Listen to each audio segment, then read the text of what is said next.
اہل تشیعوں کا یہ عقیدہ ہے کہ مولا علی علیہ السلام کل قیامت کے دن جنت اور جہنم کا فیصلہ کریں گے، اور ان کی ایک روایت ہے انا قسیم الجنت والنار، کہ وہ جنت اور جہنم کی تقسیم کریں گے۔ کس بنیاد پہ؟ کہ علی سے محبت نہیں رکھے گا مگر مومن، علی سے بغض نہیں رکھے گا مگر منافق، یعنی اللہ ان کو اختیار دے گا۔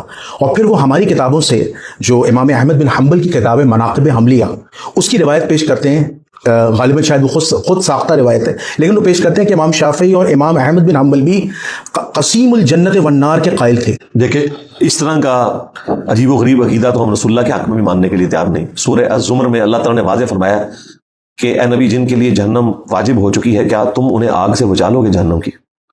اگر کوئی شخص شفاعت کے عقیدے کو اس طرح بگاڑ کے پیش کرتا ہے تو وہ اتنا ہی بیان کرے جتنا ہے، لیکن شفاعت رسول کو اس حوالے سے پیش کرنا کہ نبی علیہ السلام یا کوئی صحابی یا اہل البیت جو ہے وہ جنت اور جہنم کے مالک ہیں، توبہ توبہ، یہ تو اتنی بڑی جرت ہے۔ یہ اگر مولا علی خود دنیا میں موجود ہوں اور اس طرح کی گفتگو سنیں تو ان لوگوں کے ساتھ وہی حشر کریں جو عبداللہ ابن سبا کے ساتھ کیا تھا۔ بالکل سر، حقیقت بات ہے، ان لوگوں نے انبیاء کرام کو، اہل البیت کو خدا کے مقابلے پہ ایک منی گاڈ بنا کے پیش کرتی ہے۔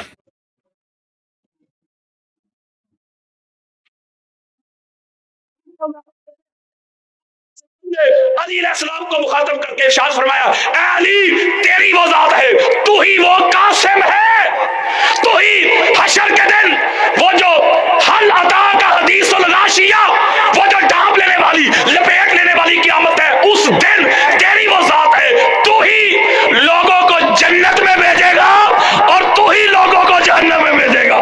کبوتر کی طرح آنکھیں بند نہ کرنا۔ حضرت ابو سعید خدری کہتے ہیں، حضرت جابر کہتے ہیں، اماں ام سلمہ کہتی ہیں جس کا پتہ کرنا ہوتا اس کے سامنے علی کا ذکر کرتے، علی کے فضائل بیان کرتے، علی کی عظمت بیان کرتے، علی کے خصائص بیان کرتے، علی کے مناقب بیان کرتے۔ اگر تو علی کا ذکر سن کے سینہ ہو جاتا اس کا ٹھنڈا، چہرے پہ رونق آ جاتی، یار خوشی آ جاتی، مسرت آ جاتی، فرحت آ جاتی، کہتا اور علی علی کر، اور مصطفیٰ کے بھائی کا ذکر سنا۔ اگر تو یہ کیفیت ہو جاتی نا تو فتویٰ جاری کر دیتے ہم، پکا مومن۔ تو کہتے اگر ذکر علی سے مروڑ شروع ہو جاتے، چہرے پہ 12 بجے رہتے، بار بار واش روم کی حاجت ہو جاتی، چہرے پہ رونق نہ آتی، خوشی نہ آتی، مسرت نہ آتی، اور سینہ ٹھنڈا نہ ہوتا، تو صحابہ کہتے بس پھر نہ نماز دیکھتے اس کی، نہ داڑھی، نہ روزہ، نہ زہد، نہ ورع، نہ تقویٰ، نہ طہارت، نہ یقظہ، نہ بیداری، نہ قیام، نہ رکوع، نہ سجود، نہ تراویح، نہ حج، نہ عمرے۔ اگر علی کے ذکر سے چہرے پہ خوشی نہ آتی، فتویٰ جاری کر دیتے، پکا منافق ہے۔ آپ مجھے بتائیں، آپ سمجھدار بیٹھے ہوئے، اللہ کا قرآن، مصطفیٰ کا فرمان، اصحاب کا طریق وہ یہی ہے کہ اہل بیت طہار کی بالعموم اور مولا علی علیہ السلام کی بالخصوص محبت کی وجہ سے وہ مومن کی پر کیا کرتے تھے یار۔ اور اللہ کہتا ہے جس کے دل میں علی کا بغض ہوگا کوئی اور عمل اس کے لیے رفع مند نہیں ہوگا۔ میں حدیث دیتا ہوں، ہماری اہل سنت کے سر کا تاج ہے امام حاکم، ان کی کتاب ہے المستدرک، چوٹی کی کتاب ہے۔ دیگر خطیب بغدادی ہوں، ابن عساکر ہوں، امام حیثمی ہوں، دیگر ہماری اہل سنت کے جو محدثین مفسرین گزرے ہیں، انہوں نے بھی اس حدیث کو روایت کیا۔ حدیث کمال کی میرے موبائل میں پڑی ہے، کسی کو چاہیے میں نے ہر بات جو بھی کروں گا ایسے کھول کے آپ کو دکھا کے جاؤں گا۔ یہ نہیں میں نے کہنا گھر جا کے دیکھ لینا، گھر والی گل کوئی نہیں، کہیں تھے ایسے دکھاؤں گا۔ میں نے دکھانا ہے، منانا نہیں۔ یارو ہر نبی کا اعلان ہے وما علینا الا البلاغ، پڑھے قرآن، ہر نبی کہتا تھا ہمارا کام ہے پہنچانا، منانا نہیں۔ وہ تیرے نصیب میں، تیرے مقدر میں ہوا تو اللہ تجھے ہدایت دے گا۔ بولو یار، تو میں بھی منانے نہیں آیا، خدا اور مصطفیٰ کا پیغام پہنچانے آیا۔ حدیث سنیں ذرا، آقا فرماتے ایک بندہ مقام ابراہیم پہ کھڑا ہے۔ کہاں کھڑا ہے؟ مقام ابراہیم، واتخذوا من مقام ابراہیم مصلی۔ اتنی اعلیٰ جگہ ہے، قرآن کہتا ہے جب میرے گھر میں جاؤ، اللہ کہتا ہے تو مقام ابراہیم پہ جا کے نفل پڑھو، نماز پڑھو، عمرہ کرنے جاؤ پڑھو، حج کرنے کے لیے جاؤ پڑھو، نہ پڑھے کوئی، نہ حج قبول نہ عمرہ قبول۔ بولو اتنی اعلیٰ جگہ مقام ابراہیم، یہ جو ہمارا معاشرہ ہے، ہماری یہ جو سوسائٹی ہے، یہ جو ہماری تہذیب ہے، ہمارے ہاں یہ رواج ہے اگر کوئی بندہ فجر کے وقت مر جائے نا، فجر کے وقت بے شک ساری رات وہ کیبل دیکھتا رہے، کوئی اور پروگرام دیکھتا رہے، لیکن مرے فجر کے وقت، تو ہم کہتے ہیں بندہ نیک تھا، فجر کے وقت مرا ہے۔ اگر کوئی آج جمعہ ہے، کوئی جمعے کے دن مر جائے، کہتے ہیں بندہ نیک تھا یار، کتنا سونا دن لیا۔ اگر کوئی ماہ رمضان میں مر جائے تو پھر ہم کہتے ہیں پکا جنتی، کتنے سونے مہینے سے موت آئی، سبحان اللہ۔ میں نے حدیث پڑھنی ہے آپ کو، حدیث مصطفیٰ، فیصلہ آپ پہ چھوڑنا ہے، میں فیصلہ سنانے نہیں آیا، میں پہنچانے آیا، تبلیغ کرنے آیا۔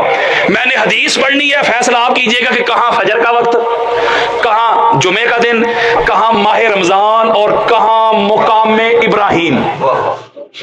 وہ اللہ کے گھر کا غلاف چوم چوم کے، اور صرف کھڑا نہیں، میرے آقا فرماتے ہیں نماز بھی پڑھ رہا ہے۔ لو جی، صرف نماز بھی نہیں پڑھ رہا، روزے سے بھی ہے۔ بات نہیں سمجھ رہے؟ تینوں بڑی باتیں ہیں نا ہماری، یار نماز روزہ تے حج، وہ تینوں آ گئی۔ آقا فرماتے ہیں مقام ابراہیم پہ کھڑا ہے، جگہ بھی اللہ، اور نماز پڑھ رہا ہے، روزے سے بھی ہے، روزہ بھی، نماز بھی تے حج بھی۔